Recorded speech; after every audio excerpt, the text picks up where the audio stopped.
안녕하세요. 남가연입니다. 선생님들께서 우리 시험에 관하여 가장 궁금한 점이 어느 부분이실까요? 맞습니다.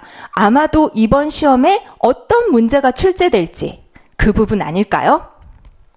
그래서 제가 이번 시간에 지난 5개년 기출문제 분석을 통하여서 2019학년도 화성대위 출제 경향을 예상하여 보겠습니다. 그리고 그에 맞는 학습 전략법도 제시하여 드릴 거예요. 약 10분간의 짧은 영상이어서 많은 것을 보여드릴 수는 없지만 시험에 관련된 중요한 팁들이 많이 들어있으니까 마지막까지 주의 깊게 봐주세요. 네, 그럼 시작하겠습니다. 최근 5개년 전공 음악을 배점별로 분석하여 보았습니다.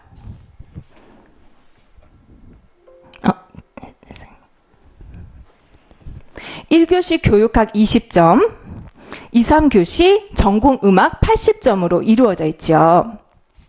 전공음악에서는 국악이 약 30점으로 가장 큰 비중을 차지하고 있습니다. 다음으로 논술형 문제가 자주 출제되는 음악 교육론 영역이 약 20점으로 중요한 과목입니다. 나머지 30점이 서양 음악사, 음악 형식 분석, 화성학, 음악 통론 등의 영역에서 출제되고 있습니다.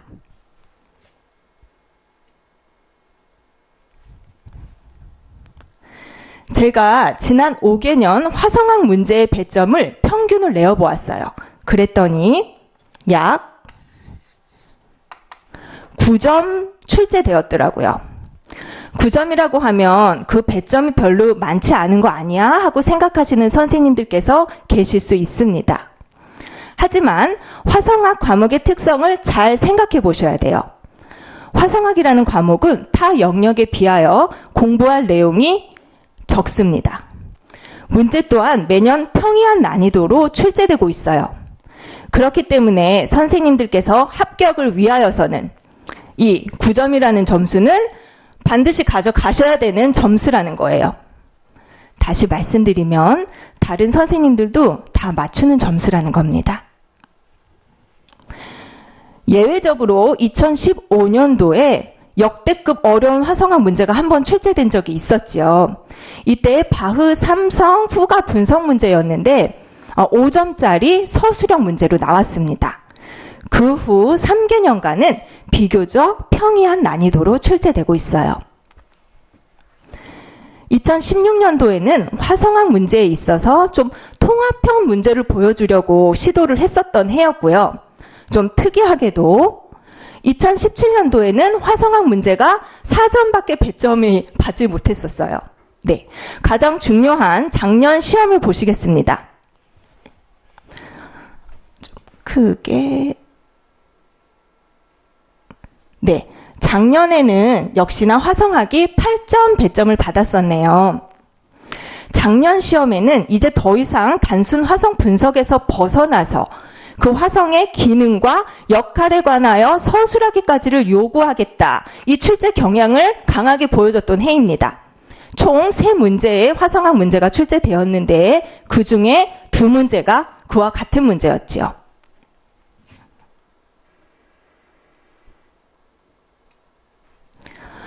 최근 5개년 화성학 문제를 유형별로 분석하여 보았습니다.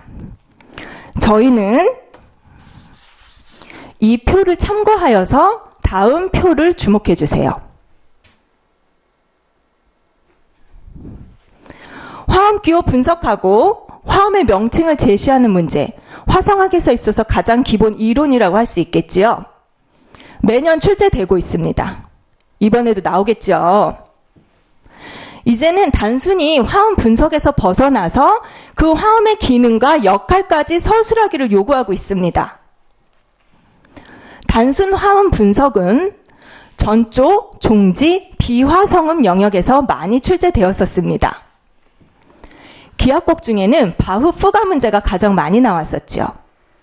근데 여기서 재밌는 거는 바흐 후가가 대위 문제로 출제되지 않고 화성학 문제로 매년 나오고 있다는 거예요. 자, 이 표를 가만히 들여다보세요. 과연 이번 우리 시험에 어떤 문제가 나오게 될지 예상이 되시나요? 네, 그럼 제가 이 분석 결과를 토대로 하여서 2019학년도 화성대위 출제 경향을 예상하여 보고 그에 대한 학습 전략을 제시하여 드리겠습니다. 첫 번째, 화음 분석 문제. 이번에도 나오겠지요. 네, 한 문제도 아니고 두세 문제씩 출제될 때가 있었습니다. 화음 분석 문제는 철저히 대비하셔야 돼요. 그런데 우리 시험도 타 다른 시험과 마찬가지로 복수 정답을 좋아할 리가 없겠죠. 그렇기 때문에 이 분석이라는 영역은 여러 이론가의 다양한 관점이 존재할 수 있는 학문이에요. 그렇기 때문에 그 많은 곡들 중에 분석을 해 나가실 때 좀 명확하고 깔끔하게 누가 보아도 이견이 없이 분석이 떨어지는 곡들이 있어요. 그 곡들부터 분석해 나가십시오. 물론 다양한 이론가의 여러 관점이 있다는 것은 아셔야 돼요. 근데 그것은 나중 문제라는 거예요. 그래서 제가 수업 시간에 선생님들께 제공하여 드리는 모든 악곡에는 그 출처를 밝혀드릴 겁니다. 어느 논문과 저널에서 가지고 왔는지 말이죠. 다음으로 화성의 기능과 역할에 대한 문제입니다. 이제는 단순 화성 분석에서 벗어나서 그 화음의 기능과 역할에 대하여 서술하시오까지 요구하고 있어요. 제가 선생님들께 수업 시간에 화성 기능 암기표를 드릴 건데요. 그 표는 아마도 선생님들 시험장 들어가시기 직전까지 직전에 서머리로 보시기에 아주 좋은 자료가 될 것이라고 생각합니다. 화성 기능이라는 것은 암기만 해서 끝나면 아무 의미가 없지요. 네. 실제 악곡을 통해서 이 화성이 그 많은 기능들 중에 어떤 기능으로 쓰였는지 구별하실 수 있어야 되고 또 그것을 매끄럽게 서술하실 수 있는 능력을 필요로 합니다. 다음으로 화음 코드 문제입니다. 이 문제는 사실 평가원에서 기본 점수로 드리려고 내는 문제예요. 비전공자들도 쉽게 맞출 수 있는 난이도로 출제되고 있습니다. 우리 선생님들께서 기본 화음 코드 정도는 누구나 다 잘 아시는데요. 좀 변화 화음이 나오면 그 기보법에 대해서 어려워하시는 분들이 계시더라고요. 그래서 제가 아마 두 번째 시간이 될 것 같은데요. 화음 기보 표 드리고 코드 기보 표 드리고 코드를 분석해서 기보하는 방법에 대해서 가르쳐 드릴 거예요. 아마도 많은 도움이 되실 겁니다. 다음으로는 통합 유형 문제네요.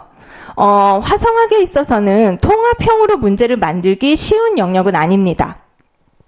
그렇기 때문인지 지금까지도 단순 통합 유형 문제에서 단순 화성 분석 정도로만 출제가 되고 있어요.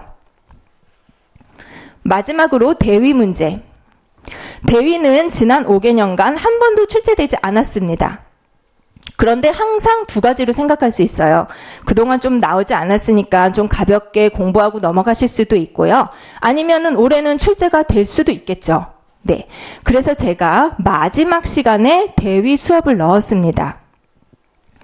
근데 이때의 대위는 18세기 대위에 대한 규칙들에 대해서 설명을 한다기보다는 바우프가 분석 중심이 될 거예요. 지금의 출제 경향에 맞추어서 말이죠. 그러니까 화성학 수업 같은 대위 수업이 되겠네요. 네, 이해가 되실까요? 그럼 이제 마지막으로 2019년도 제가 준비해드린 화성학 테마 특강에 대해서 조금 설명을 드릴게요. 총 9회에 걸쳐서 수업이 진행될 것입니다. 아마도 이 수업을 끝까지 잘 따라오시는 분들은 임용에서 화성학 문제를 커버하시기에는 큰 무리가 없을 것이란 생각이 들어요.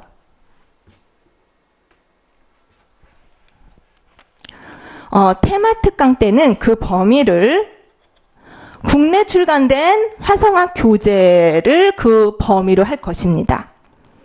문제풀이반에 들어가서는 국내외의 논문과 저널까지 다루어 드리기는 할 거예요.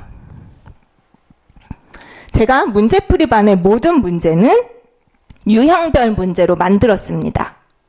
또한 문제와 함께 모범 답안을 제시하여 드릴 겁니다. 문제 푸시고 바로 답안지 맞춰보세요. 그래서 내가 틀렸거나 이해가 안 되는 부분만 강의를 쏙쏙 찾아서 들으실 수 있게끔 선생님들 공부할 것도 많으신데 시간을 좀 유용하게 활용하시기 위해서 제가 도움을 드리고 싶습니다. 네, 지금까지 지난 5개년 기출문제를 통하여서 2019년도 화성대위 출제 경향을 예상하여 보았어요. 그리고 그에 맞는 학습 전략법도 제시하여 드리고 제가 준비한 강의에 대한 설명도 조금 드렸습니다. 어떻게 선생님들 도움이 되셨을까요? 네. 선생님들 힘들게 공부하고 계시는데요.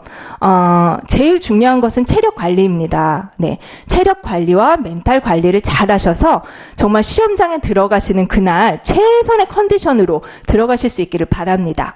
그리고 후회가 없는 시험이 되기를 바라고요. 그리고 선생님들 공부하시는 그 과정 속에서 제가 준비한 강의들이 또 도움이 될 수 있기를 바랍니다. 그럼 저는 첫 번째 테마 강의 1월에 시작하죠? 네, 첫 번째 테마 강의 때 뵙겠습니다. 감사합니다.